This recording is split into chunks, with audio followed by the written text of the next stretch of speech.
Le Parlement hongrois s'apprête à approuver lundi l'accession de la Suède à l'OTAN, ultime étape pour le pays nordique désireux de rejoindre l'Alliance Atlantique depuis l'invasion russe de l'Ukraine. L'attente aura été longue et la route chaotique aux tractations avec la Turquie, conclue par un vote positif en janvier, se sont ajoutés les atermoiements du dirigeant nationaliste hongrois Viktor Orban. Il avait certes donné de longue date son accord de principe, mais avant de boucler le processus, il exigeait du respect de Stockholm, jugé trop critique envers sa politique. La situation s'est finalement débloquée ces dernières semaines, la visite vendredi du Premier ministre suédois Ulf Kristersson signant l'épilogue d'un long processus pour rebâtir la confiance, selon les termes de M. Orban. Pour sceller cette coopération, les deux pays ont annoncé l'achat par Budapest de 4 avions de combat à la Suède venant renforcer sa flotte actuelle de 14 appareils Gripen. 32e membre. Le vote du Parlement, prévu aux alentours de 16h20, 15h20 GMT, s'annonce sans surprise étant donné la majorité des 2/3 détenus par la coalition au pouvoir. L'opposition va également voter pour, à l'exception de la formation d'extrême droite Notre Patrie. Le protocole d'adhésion de la Suède à l'OTAN, qui requiert l'unanimité des membres de l'Alliance Atlantique, est en suspens depuis mai 2022. Une fois l'aval du Parlement hongrois reçu, la loi devrait être promulguée par le président dans les prochains jours. La Suède pourra alors déposer son instrument d'accession à Washington, conformément aux usages de l'OTAN, pour en devenir le 32e membre.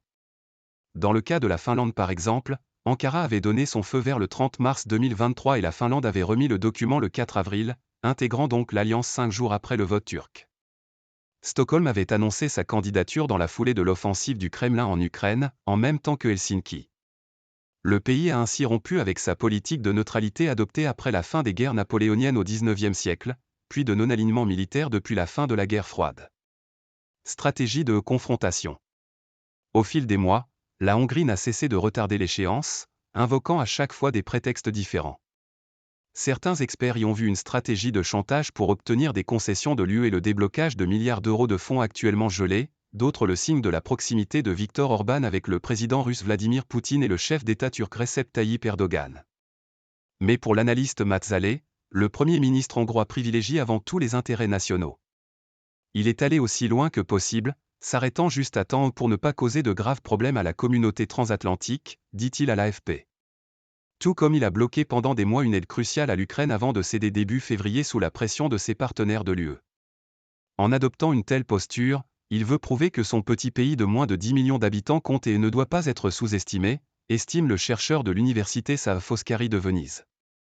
Il n'en récolte pas de résultats tangibles en termes de politique étrangère, mais cette attitude de confrontation sur la scène internationale lui sert à maintenir sa popularité à la maison.